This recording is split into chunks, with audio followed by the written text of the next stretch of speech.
सभी पत्रकार साथियों का बहुत बहुत धन्यवाद, आप लोग आए। ये कावड़ यात्रा जो कि हरिद्वार से चली हुई है और हरिद्वार से यमुनानगर होते हुए पंचकुला अम्बाड़ा आनी थी, लेकिन पंचकुला अम्बाड़ा में पानी ज्यादा होने की वजह से प्रशासन ने अनुमति नहीं दी, तो कुरुक्षेत्र से होते हुए करनाल अब आपके पास आए हैं पानीपत, अभी सोनीपत जाएंगे और फिर गोवाना। तो इस कावड़ यात्रा का जैसा कि आपने पता होगा जो मकसद है, मेनली सरकार को सद्बुद्धि दे भोलेनाथ और हमारे को सरकार से लड़ने की शक्ति दे, इसलिए ये कावड़ यात्रा है। और ये मुद्दों को लेकर, चाहे वो बेरोजगारी है, चाहे वो बुढ़ापा पेंशन है, चाहे वो बेरोजगार की बजाय सरकार रोजगार देने की बजाय रंडा पेंशन देना चाह रही है, इसको लेके ये यात्रा है।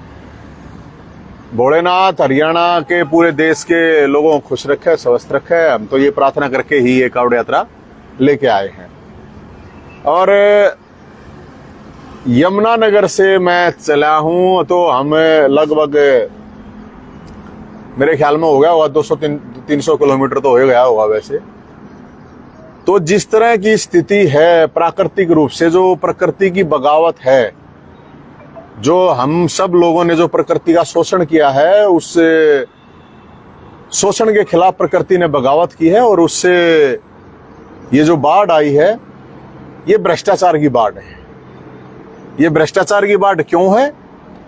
क्योंकि जो लोग हैं रास्ते में, जो भी लोग मिले, उन्होंने जो चीजें बताई है, चाहे यमुनानगर है, हजारों एकड़ जमीन फसल पानी में डूबी हुई है, करनाल हो, पंचकुला हो, तो ये सीवरेज सिस्टम, ड्रेनेज सिस्टम और बाढ़ नियंत्रण के लिए जो चीजें होती हैं, उसमें हजारों करोड़ रुपए के घोटाले हैं। और नेताओं के लिए ये बाढ़ टूरिज्म बन गया है। जा जाके ट्रैक्टर ले गए और फोटो खिंचावे हैं, वीडियो करवावे हैं, 10 मिनट में उड़े तो वापस होके जा जाए। सरकार को ये बताना चाहिए, इस सरकार या पिछली सरकार का ये देना चाहिए कि बाढ़ नियंत्रण के लिए कितना पैसा लगा है, कहां लगा है, ड्रेनेज सिस्टम के लिए कहां पैसा लगाया है इन्होंने, सीवरेज सिस्टम के लिए कहां लगाया है। तो ये भ्रष्टाचार की बाढ़ है और प्रकृति की बगावत है, हम तो ऐसा मानते हैं और ऐसा दिख रहा है। अब सवाल ये है कि ये जितने भी नेता हैं अब जा रहे हैं लोगों के बीच में, क्योंकि अब इलेक्शन आ गया है और इनका विरोध हो रहा है, लोग इनको थप्पड़ मारा है, कोई पत्थर मारेगा, कोई जूते मारेगा, तो वो सही नहीं है। नेताओं को थप्पड़ नहीं मारना, ना जूते मारना। मेरी एक सलाह है लोगों के लिए कि इनके लिए जूतों की माला, पुराने वो भी जो यूज ना हो, जूते भी हो, जूती भी हो, सैंडल भी चल लेंगे, उनकी एक मावड़ा बनाओ और जिस जनप्रतिनिधि ने, जो सरकार के साथ खड़ा है, आज सरकार का आदमी है, काम नहीं करा, उसको जूता ही माले परा दो। और जो विपक्ष में है उनने आवाज नहीं उठाई, उनको भी जूता ही माला पराओ, क्योंकि ये हिंसा तो जायज नहीं है, थप्पड़ चट्टू मारना तो मेरे ख्याल में ठीक नहीं है। जूता ही माला का ऑप्शन है, एक सही ऑप्शन है।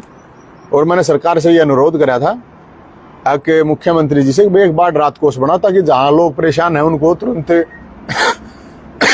सहायता दी जा सके।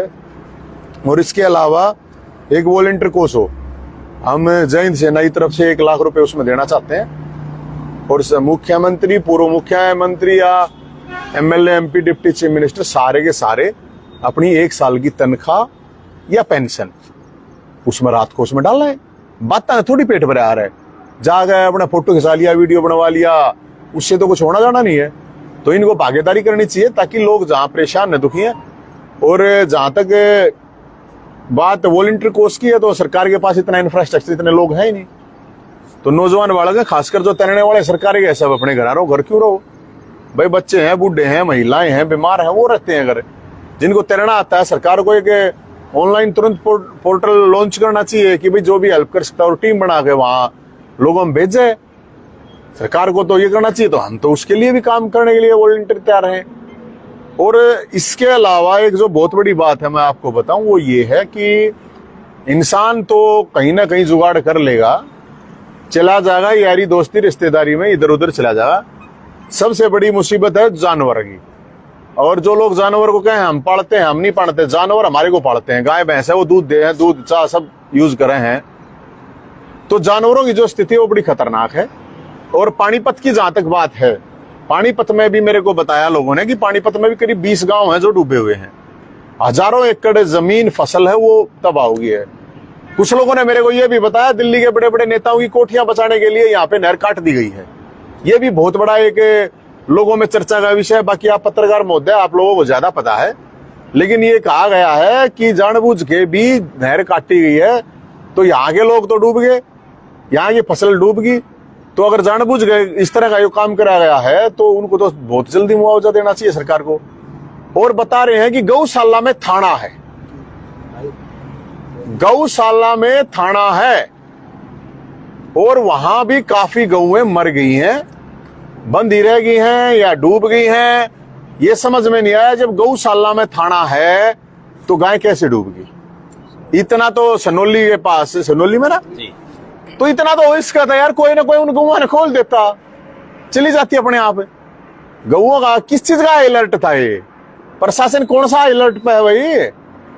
वो गऊ अगर वहां पे डूबी हैं, इस तरह से घटना हुई है, वो तो लोगों ने जाकर बचाई है जितनी भी बचा सके हैं, लेकिन काफी गौएं मरी हैं। और ये मेरे को समझ रहे हैं गौशाला में थाना है, थाना में गौशाला है, ये आप लोगों को ज्यादा पता होगा, लेकिन सरकार का ये फेलियर है साफ। और प्रकृति की तो बगावत है, ये इंसान के खिलाफ है ये, क्योंकि इंसान ने प्रकृति का शोषण किया है, दोहन किया है। उस सब के लिए हम भी जिम्मेदार हैं, आप लोग सब जिम्मेदार हैं, लेकिन उससे बड़ा जिम्मेदार बाढ़ का इस पूरे हरियाणा में।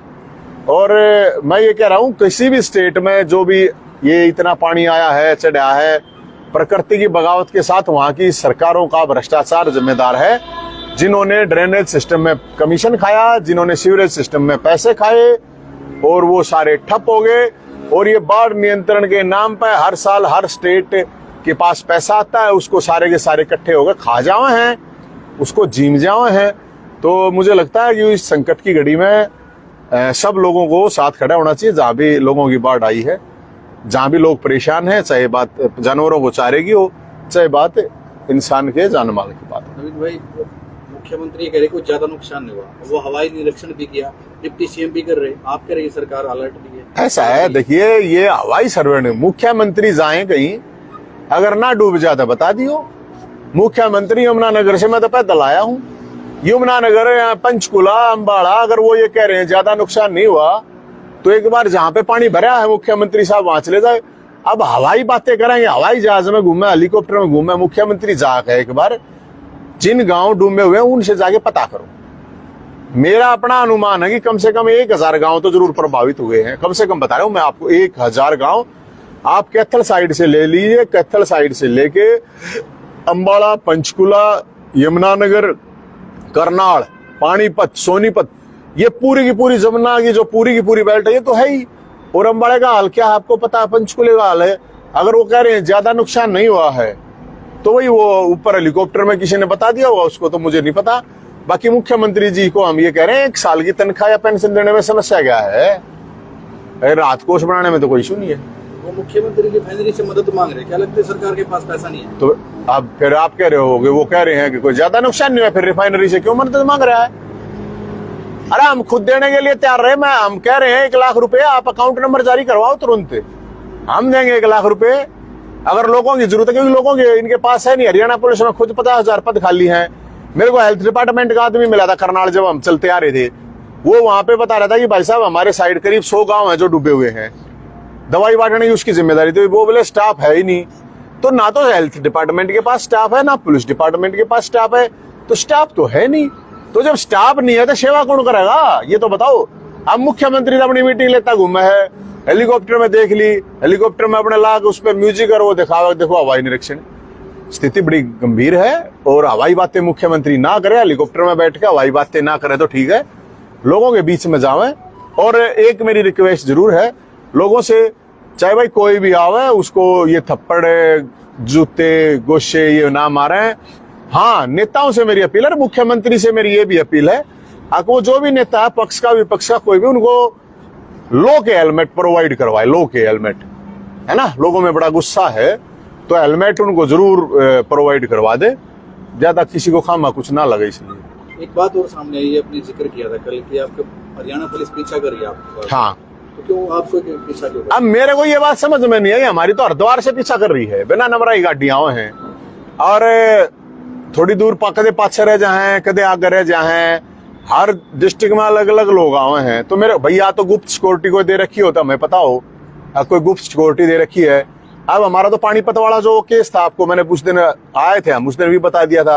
अगर भाई कार्ड लेने उस दिन वो आए नहीं, आज भी यही है हम तो, आज भी ये भी यही है, मानो ना, हम तो कहीं भाग तो रहे नहीं। हमने तो कल भी कह दिया था, फेसबुक पर लाइव आगे भी कह दिया था मैंने तो, भाई अगर जरूरत है तो हमारे वाले तो जल उड़े जेल में चढ़ा देंगे, हमने कोई टेंशन नहीं है। नहीं तो भाई 17 तारीख ने 18 तारीख ने यहाँ आके वैसे पेश कर दें, क्योंकि वो चल रहा है केस, तो झूठा केस लगाए रखा था, आप सब लोगों को पता है।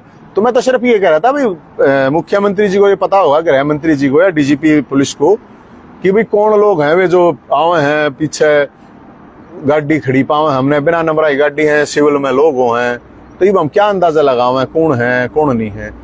तो मैंने तो पूछा था भाई, मेरे हिसाब से तो पुलिस होगी। आपने पूछा नहीं उनसे कोई आसपास? हमने क्या है, हमारे को, क्योंकि वो हमारे नजदीक नहीं आते, दूर रहते हैं। और करनाल में हमने जरूर पूछा, करनाल में जो गाड़ी थी वो एकदम आमने सामने थी, वो मिल गई थी हमें, तो उनसे पूछा था। फिर वो बोले भाई साहब हम तो अपनी ड्यूटी कर रहे हैं। तो मैं पूछी भी थी भाई कौन सी ड्यूटी कर रहे हो, क्या ड्यूटी ला रखी है बता दो। तो इन्होंने बोले भाई साहब अपनी ड्यूटी कर रहे हैं।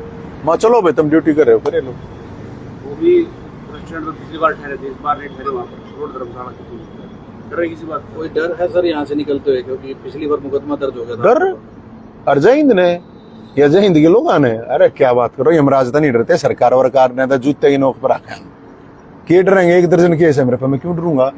पहला केस लागता होता आदमी डर भी जावे हैं, हजारों लाठ लाग रहे हैं पुलिस के, क्या तो डरूंगा मैं? 20 साल मेरे ख्याल में पहला केस मेरे पे 4-5 में लग गया, तो 17-18 साल हो गए पेशी भगवती तारीख भगवते। तो डरने का क्या मतलब? डरने वाले तो रखते हो ना, डरने वाले होते मेरे पास कावड़ लेकर थोड़ी आ रहे, हमने बेरा केस है 2018 केस है, 2018 के बाद तो कई कावड़ ली, 2018 केस आज बार पानीपत में नहीं जाओ हैं, ठरते मिल के नहीं जाओ हैं। डरने वरने की तो सरकार से जाकर पूछो क्यों डर रहे हैं, क्या था पुलिस के पास लाओ है, हमारा क्या मतलब डरने का? आप हर बार सीएम को टारगेट करते हो, क्या आप लोग समझे कि कुछ स्टंट है या फिर क्यों? ये सब लोग, ये बहुत लोग कहते हैं कि भाई नवीन जयहिंद सीएम को ही क्यों टारगेट करता है, सीएम के पीछे क्यों पड़ रहा है। मैं आपको जानकारी दे दूं कि हरियाणा के अंदर सीएम के अलावा किसी की नहीं चलती। अरे किसी एमएलए की, किसी एमपी की, किसी मंत्री की कोई औकात नहीं है हरियाणा में। जाकर मेरे से नहीं, बीजेपी के कार्यकर्ताओं से पूछो, बीजेपी के एमपी एमएलए से पूछो, रोवे हैं बैठ के, अगर हमारी चलती नहीं, चल रहे मुख्यमंत्री की। हम भी पूछे भाई किसकी चल रहे है, किसी एमपी को समस्या बताओ, कहे भाई चलती नहीं, किसी एमएलए को मंत्री को कहे भाई जयहिंद मुख्यमंत्री करेगा। छोटी ही बात पे भी जब मुख्यमंत्री का नाम लिया जाता है तो हम मुख्यमंत्री से क्यों ना पूछें?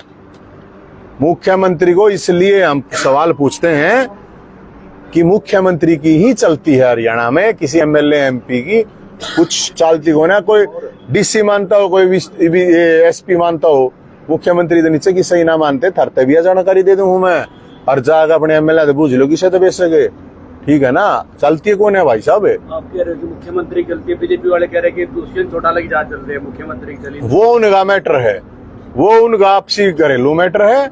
अगर दुष्यंत चौटाला की चल रहा है, उसकी चल रहा है, वो तो उनकी अपनी म्यूचुअल अंडरस्टैंडिंग है, किसने कहां से क्या माल निकालना है, वो तो माल की सेटिंग है अपनी, उन्हें कैसे करने। लेकिन मेरा तो सरकार और विपक्ष दोनों से सवाल है। अगर सरकार का काम है, अगर काम नहीं कर रही है जनता, तो विपक्ष को खड़ा होना चाहिए। अब जब विपक्ष अपनी रैली कर रहे हैं, सभाएं कर रहे हैं, तो मुद्दों को लेकर भी सड़क पर उतर जाए यार।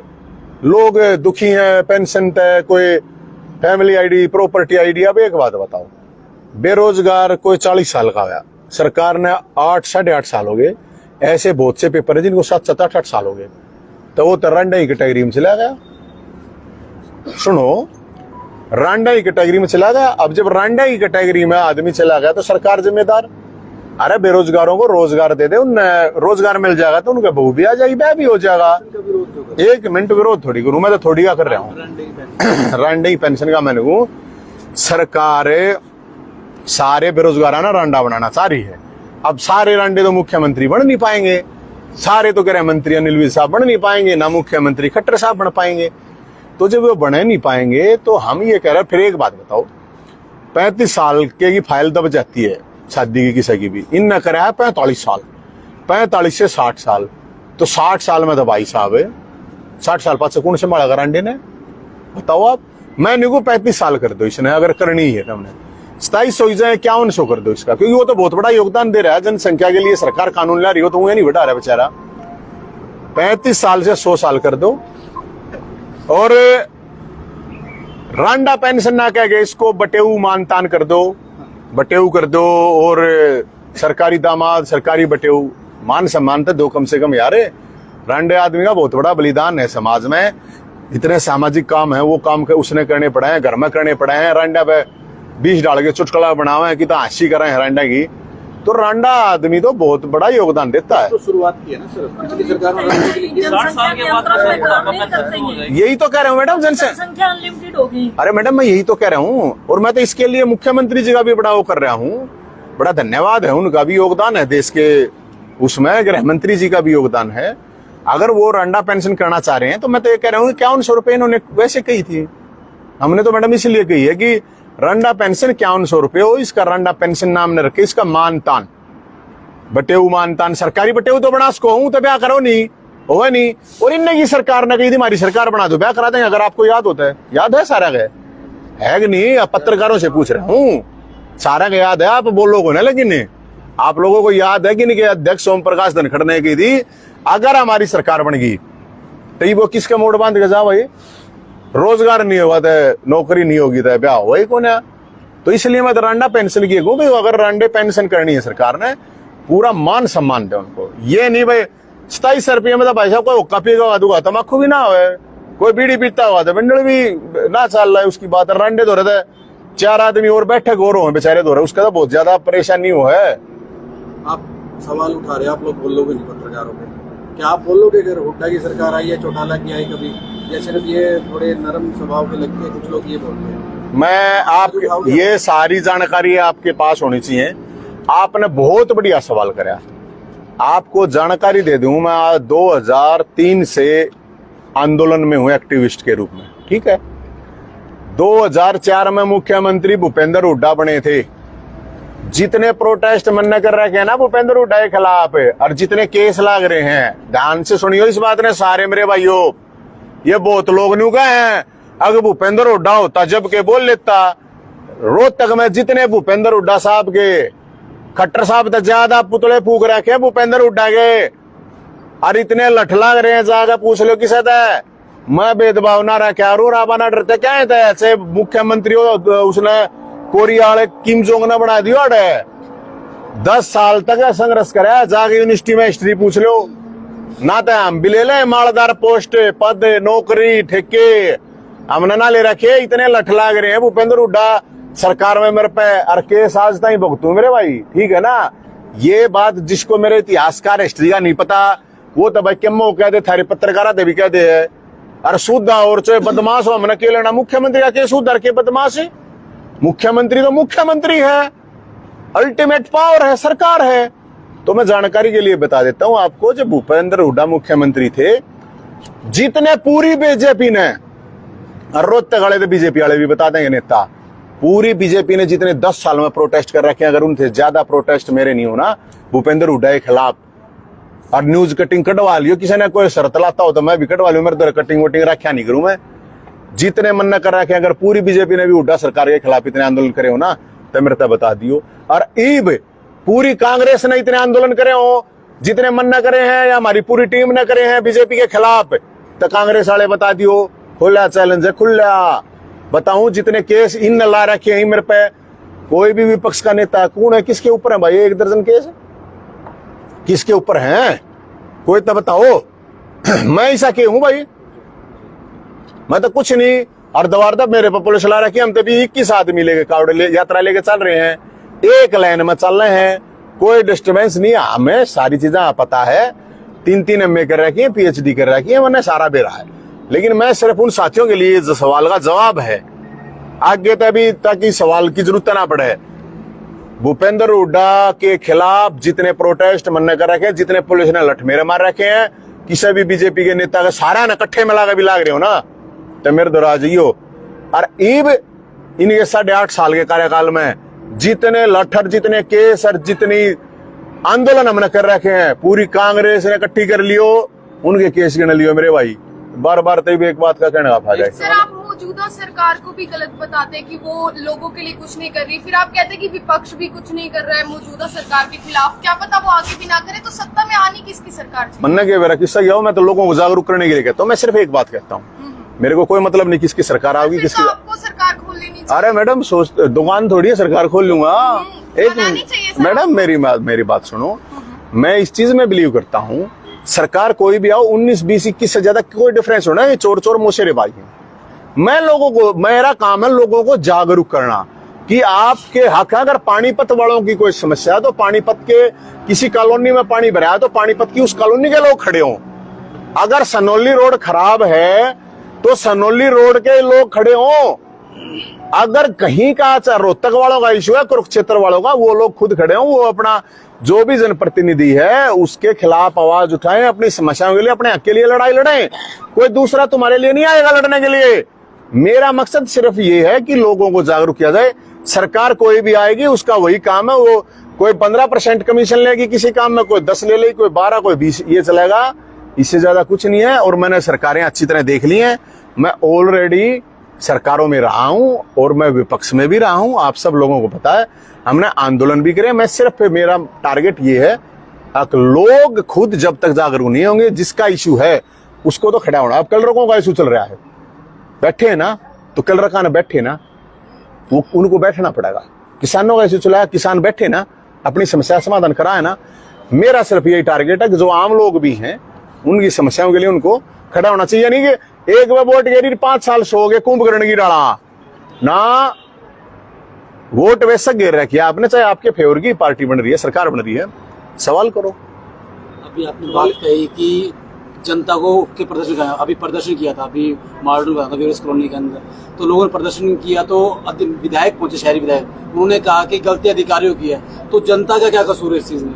हाँ, तो कसूर नहीं है ना, सही है ना, जनता खड़ी हुई, विधायक पहुंचा, विधायक ने कहा कि अधिकारियों, इसका मतलब क्या विधायक की चलती है नहीं? मैं और क्या कह रहा था थोड़ी देर पहले, विधायक की नहीं चलती भाई साहब, मानो विधायक ने डीसी का चपरासी भी नहीं पूछता, जनता की जाए, जनता खुद सड़कों पाओ। एक बार बार आना पड़ेगा, एक बार की बात बनेगी, बार बार आना पड़ेगा, विधायक पर दबाव डालना पड़ेगा, भाई ना चलती तेरी अपना रिजाइन दे दे। एक आखिरी सवाल और पूछ लेते हैं सर, सीमा हैदर आई है, उस पर क्या कहना? मामला जो नया चला पाकिस्तान से, कौन है सीमा हैदर? एक पाकिस्तान से एक महिला 4 बच्चों को लेके इंडिया के अंदर घुस गई, उस पर क्या राय है? आड़ पहले आगे थोड़े देखे बड़ा गहरी पाकिस्तान तभी बड़ा नहीं मिलेगा है, मन नहीं वेरा। पहली बात तो कौन है कौन नहीं, कोई मुद्दे की बात है यार। ये की महिला थी सर, उस पर क्या, वो 3 बॉर्डर क्रॉस करके इंडिया में आ गई है, पबजी, उसको इंडिया के लड़के से प्यार हुआ, मतलब कितना सुरक्षित मानते हैं कि यहाँ इसमें से क्या मानते हैं? नहीं क्यों करागी भैया? अगर देखो, अगर कोई क्रॉस करके आ जाते इस तरह से अगर कोई भी महिला, ये मन नहीं वेरा कौन आ रही है कौन नहीं, कोई मुद्दा की चीज होता है वो तो देखो मैं इतना ध्यान रख, सुरक्षा की बात है ना। अगर सुरक्षा की बात है, आप जो बात कर रहे हो तो ठीक है कह रहे हो, गलत है नहीं। ये तो फिर बहुत बड़ा सिक्योरिटी लैप्स है। न्यू तो पाकिस्तान वाले रोज 50 लोग यहाँ ने भेज दिया रहे महिलाओं ने, मानो हो ना, वो भेज देंगे कि यहाँ तो पबजी, इंडिया वाले पबजी खेल रहे थे, कोई भी हो सके हो, तो ISI एजेंट भी हो सके है, कुछ भी खुफिया एजेंसी। ये तो बहुत बड़ा लैप्स है। 4 बच्चे लेगा ये, 4 बम लेगा जाए, फिर क्या करेगा? वो तो 4 बच्चे हैं, 4 बम ले आओगी फिर, और यो पबजी तक मतलब उड़े तर हाड़े तक यहाँ की भाई, को सुरंग वुरंग तो नहीं खोद रही थी। 4 देश बता रहे हो आप क्रॉस करके आई है, और हाड़ा मतलब बड़का ही दाड़ा पहले बतेरी मौज की कमी थी, बड़का लेने की भी क्या जरूरत थी? हाड़ा था तो एक लिया जाती, बता बड़का नहीं बागल। अरे अगर वो हाड़ा आई है, 4 बच्चे हैं तो पति भी तो होगा, तो जो अपना देश छोड़ आई, अपना पति छोड़ आई, जो अपने पति की नहीं हो सकती, अपने देश की नहीं हो सकती है, तो फिर वो हाड़ा जिस गल ने भी आई है, जिस दौरे भाई, उसका क्या होगी भाई? 6 महीने पास गायब होगी, फिर क्या करोगे? फिर ढूंढ ढूंढोगे तुम सारे के सारे। एजेंसी की बात कर रहा हूं मैं, अगर एजेंसी हो गई तो देखना चाहिए भाई। एक आखिरी सवाल और, ज्यादा टाइम हो गया। आप बीजेपी पे आरोप लगाते हो जाति की राजनीति करती है, अब आपने राजकुमार सैनी पे काफी बड़ा जवाब दिया। पहले उन्होंने राजकुमार सैनी ने जाटों पे बोला था, वो नवीन जैन ने कोई जवाब नहीं दिया था। तो यहाँ पर तो देखो पत्रकार जी, मुझे लगता है कि आप मेरे बारे में अपडेट नहीं रहते, जानकारी नहीं रखते। आपको मैं बताऊं, जब राजकुमार सैनी ने बोला था, हमने उस टाइम पे भी कहा था गलत बोल रहे। उस टाइम पे भी भाईचारे की अपील करी, स्पेशल कैंपेन चलाई थी मेरी जाति हिंदुस्तानी में। आपको बताऊं, सारे जितने भी नेता थे ना, सारे अपने बिलों में, सुरंगों में घुसे हुए थे। और जब मेरी जाति हिंदुस्तानी गूगल पर अभी भी पा जाएगी आपको, पूरी कैंपेन चलाई थी। रही राजकुमार, आप राजकुमार नाम आप ले इसको, लेकिन मैं कहता हूं उसको खाज कुमार है। वो अपना खाज लाता घूमे है यार। उसका कोई वो थोड़ी है, वो भोलेनाथ ने नहीं मानता। वो पहला जाटा निकाल देता, फिर वो बामनान देने लग गया। ये तो कावड़िया भी है, वही हाथ है। कावड़िया ने भी नशेड़ी बता इतने कौन सा नशेड़ी चल लेगा रोज 20-30-50 किलोमीटर है, उसने चलवा देने के खाज कुमार ने। और किसी भी समाज को, किसी के अल्लाह गड़बड़, किसी ने आपके किसी समाज के ने आपके साथ गड़बड़ कर रखी है, बचपन से लेकर बुढ़ापे में कोई भी गड़बड़ कर रखी है, तो यार उस आदमी ने गाड़ दे, तू उस आदमी से हिसाब कर। पूरे के पूरे किसी समाज को टारगेट करना बिल्कुल गलत है। और मैं कह रहा हूं लोग इसको सीरियस ना ले। खाज कुमार है, खाज लगाता घूमे है। और या तो खाज का कोई टिक्का इलाज होगा, कोई खाज का टिक्का लगवा दे इसका, या भाई रेबीज हो रहा हो तो रेबीज का लगवा दो। अरे ये काम सरकार का है, सरकार करवावे ये काम है, नहीं तो ऐसे कोई कैसे गाड़ी दे देगा। ये भी भाई यार ऐसी आइडिया आ रहा है, जाकर मुख्यमंत्री ने बताओ, जाकर मुख्यमंत्री ने बताओ भाई क्या करे हैं ये, कैसे गाड़ी दे रहा है। मुख्यमंत्री बतावे, गृह मंत्री बतावे, कैसे कोई किसी समाज को गाड़ी देता, देवी देवताओं को गाड़ी दे रहा हो। मुख्यमंत्री तो जय बोले करे जा है। मैंने देखा उसके ट्वीट, वो नु कावड़िया, वो कावड़िया ने नशेड़ी बताओ। कावड़िया क्या में नशेड़ी, 50 लाख बालक नहीं तो 20 लाख बालक हरियाणा के जहां है, दम है कि उसमें 20 किलोमीटर भी चाल पड़े।